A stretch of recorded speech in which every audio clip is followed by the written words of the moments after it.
Bear and Cheryl Show. We have a new book. It's Bear's Book Corner. This just came today. Thank you, Amazon. And this was a series of books that I used to love in my very challenging childhood. One of the things that got me over by C.W. Anderson, who was an amazing, amazing writer in the 40s and 50s. And Bear didn't even know me then, which was kind of amazing, because how could we have not known each other? But Bear did not know each other, and me. So I wanted to read, and it's the library binding. I got that especially good, the library binding. Okay, here we are. I think I figured a way where you can see it better than me. And he was an amazing illustrator, too. So, Billy was a boy who had a pony with 4 white feet, also known as stockings, and a wide white stripe on his face, also known as a blaze. This is called a blaze, so Billy named his pony Blaze. Billy loved Blaze very much and took the best care of him, like I try to care for my beautiful baby and fellow partner, Bear. All right, here you go. They went for long rides through the woods. Some of the roads were forgotten and nobody ever used them. Billy loved to explore, and Blaze seemed to like it too. They saw many birds and rabbits and squirrels.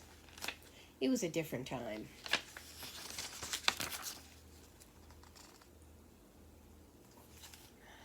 One day, Billy and Blaze stopped by a little house.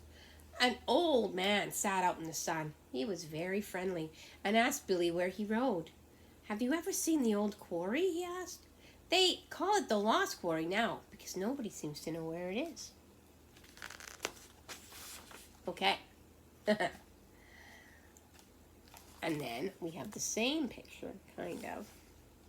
The old man went on, "I knew it well as a boy, but I am too old and crippled to go there and show you the way. Look for a small road to the left with deep ruts made by ox carts. Then, when you come to Wolf Rock, you will know you are on the right road." Musical interlude.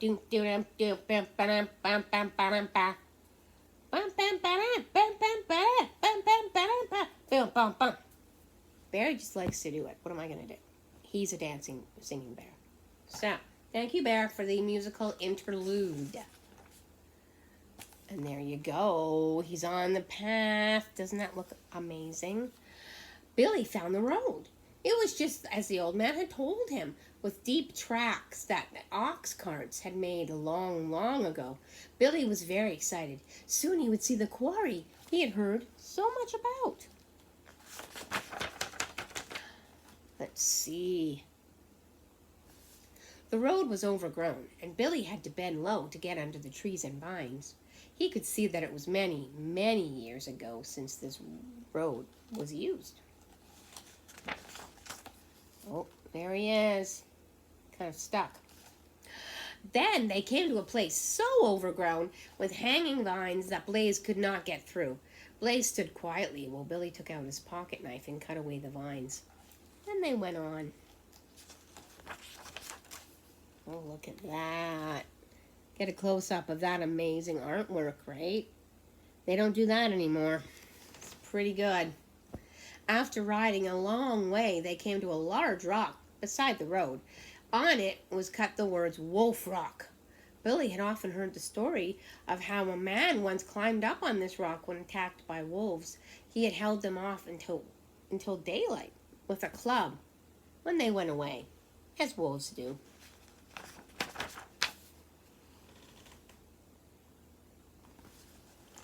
Further on, Billy saw a strange piece of stone beside the road. There were deep marks cut into it. Now he knew he was on the right road, for this stone must come from the quarry.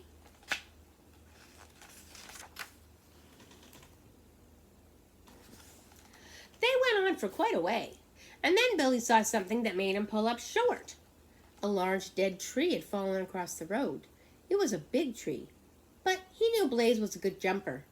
Billy would not turn back now, for he knew they were near to the Lost Quarry. What do you think, baby? Are they gonna jump it? Are they gonna jump it? Okay, he's gonna demonstrate. Boom! Yeah. So anyway, Billy wouldn't. He's not gonna turn back. So let's see what happens. Oh, look at that. Don't you wish you were a jumper? I sure do. He turned Blaze around to get a start and then called, "Come on, Blaze!" He seemed to be flying as they sailed over the tree in one big leap. Blaze galloped along, shaking his head. He liked jumping and excitement. Oh, look at this. A ramshackle little house. Then, round a turn in the road, they came to a tumble-down house. Some of the men who worked in the quarry must have lived here long, long ago. Further on, Billy saw a smooth stone beside the road. It looked strange, so he got off his pony for a careful look. 1884, he read. He knew this came from the quarry. He must be very close now. Oh, that's exciting. That is super exciting. See, 1884. And there it is. Look, an old quarry. And suddenly there it was. It was bigger than Billy had thought, with high walls and deep, clear water. What a wonderful place. Wouldn't it be nice to find places like that now? In the hustle and bustle. Oh, there you go. There he is. He heard a dog barking. And then he saw a red fox running along the very top of the high wall. After him came a brown and white dog, running as hard as he could. Oh no! Oh no! Suddenly, the dog slipped. He scrambled hard to keep from falling, but he could not hold on, and down he came.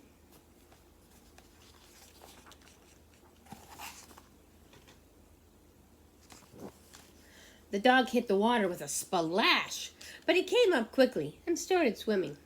Billy called to him, for he knew the dog could never get up those steep walls. The dog began swimming towards Billy. Billy's such a good boy. He's such a kind boy. But he had a pretty good life, too. Him and Blaze didn't want for anything, and they had very good parents. So that makes all the difference, right? Billy lay down and reached as far as he could. He soon got hold of the dog's paws and pulled him out of the water. Well, he saved that dog's life. Don't you think so, Bear? I know. I think so, too.